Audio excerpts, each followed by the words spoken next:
Ce qui me frappe lorsque j'étudie l'astrologie mondiale, les études en astrologie mondiale, depuis André Barbeau jusqu'à Roger Eke, c'est le caractère extrêmement amateur. Quand Barbeau, par exemple, en 1955, annonce une échéance pour 1989, c'est du n'importe quoi. Qu'est-ce que ça veut dire? Ça veut dire qu'entre il n'y a rien, il ne voit rien, il ne voit aucune structure avant 1989. Il ne voit aucune chronologie avant 1989. Parce qu'effectivement, son cycle étant de 36 ans, et qu'il n'est pas capable de le subdiviser de manière précise et correcte, alors on va lancer 1989. Tout hasard. Et chez Eke, on voit que son étude, par exemple, de l'histoire de l'Allemagne est extrêmement schématique et même grossière.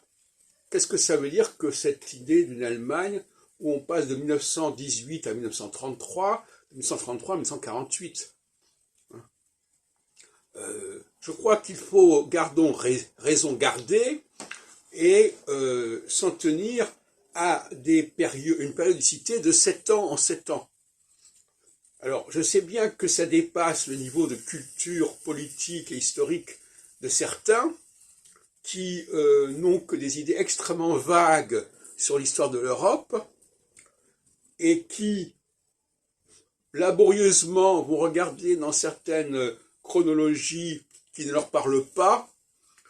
Par exemple, quand Eke me passe à côté des accords de Locarno de 1925, c'est pas sérieux. Hein. Bon, il ne comprend pas qu'il y a une sorte de cyclicité. Qu'est-ce que c'est que la cyclicité, si ce n'est justement le passage d'une période qui va dans un sens à une période qui va dans un autre sens. Bon. Alors lui, il arrive à cette idée aussi, à sa façon, en disant, oui, alors il y a 1918 qui est très bas, 1933 qui est très haut. C'est n'importe quoi. Parce que 1933, ça ne correspond absolument pas à une montée extraordinaire de l'Allemagne. C'est un point de départ, mais en fin de compte, entre 1918 et 1933, il y a 1925, et le haut de la courbe, c'est 1940, 42. Je viens de voir revoir le film de Jean-Jacques Hano à Stalingrad, 1942, etc. C'est à ce moment-là que l'Allemagne est au sommet. Et donc on a 1918, si on veut, plus 7, 1925, plus 7, 1933, où l'Allemagne fait problème, et puis plus 7, 1942, etc. Et puis plus 7, 1949. Alors on saute comme ça les étapes, parce qu'on n'a pas les outils qu'il faut. Alors il faut se doter impérativement de l'outil de 7 ans en 7 ans, ça me paraît essentiel.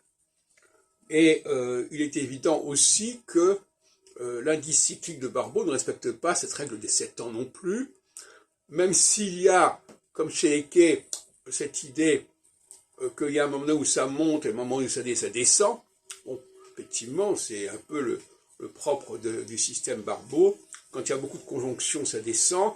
Quand il y a peu de conjonctions, ça monte. Mais il considère l'opposition comme le contraire de la conjonction, alors que l'opposition, c'est la même chose que la conjonction. Hein, c'est-à-dire que c'est le même axe. C'est un axe. La notion d'axe est essentielle ici. Hein, un axe, il y a des axes. Et il faut étudier le temps nécessaire pour passer d'un pôle à l'autre. C'est pour ça que le 15 ans, ça se défend quand on dit qu'on passe d'un pôle équinoxial à l'autre pôle équinoxial. Mais c'est pas du tout ce que Eke dit. Son système de 15 ans, il ne repose absolument pas là-dessus.